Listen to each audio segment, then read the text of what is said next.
কানের সিদ্ধি আর বলে নাহের সিদ্ধি চোখে। আপনার কানে ব্যথা, তারপরে ওই যে নাক কান গলায় হসপিটাল আছে তো ওইখানে যেতে পারেন। অন্যতে দিছে ওইখান থেকে টেস্ট দিছে। দেখে দিছে কিনে আইনা খাওন লাগে। ওর সেই ডাক্তারের তাই না আছে। একটা মাইয়া বেয়া দিছিলাম, মারা গেছে। আরেকটা মারা গেছে। আয় হ্যাঁ, বাইরে খাওয়াইছে মাস্টার দাদি, বাইরে মরে গেছে। 4 বছর ধরে বাড়িঘর বিল্ডিং মাস্টার। কানের সিদ্ধি আর বলে নাহের সিদ্ধি চোখের সিদ্ধি, এটি রোগ বলে একটা। আমার স্বামী ছাড়বিনে তাকে মারা গেছে। তাহলে এখন কত টাকা উঠছে আপনার এই ওষুধের? পরে মনে হয় 60-70 টাকা হবে। আর না 60-70 টাকা কি উঠছে না উঠবো? উঠছে। উঠছে। তাহলে তাও তাও হয়।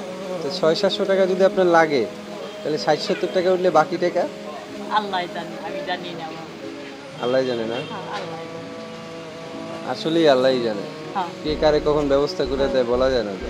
কারণ আমার তো আর এত টাকা দেওয়া সম্ভব না। সম্ভব না তোমারে বাবা, আমার কইছি না, আমার সবটা আমার বললাম যতটুকু আর কি। অ্যাবিলিটি আছে আমি অতটুকুই দিতে পারবো, তাই না? হ্যাঁ, হ্যাঁ। এইটা রাখেন। বাবা মনে বেন কষ্ট না করে না, দিছো। কোনো কষ্ট নাই। কি করেন, আমি তো বিপদের মন লাগি থেকে দিছি বাজার আপনাকে। নিতা না। হ্যাঁ বিপদের লাগি বাজার নিতা না। হ্যাঁ, অবশ্যই আমি মন থেকে দিছি আপনাকে। আচ্ছা, ঠিক আছে, যান। যাইবা, যাইবা। আচ্ছা আচ্ছা, যান।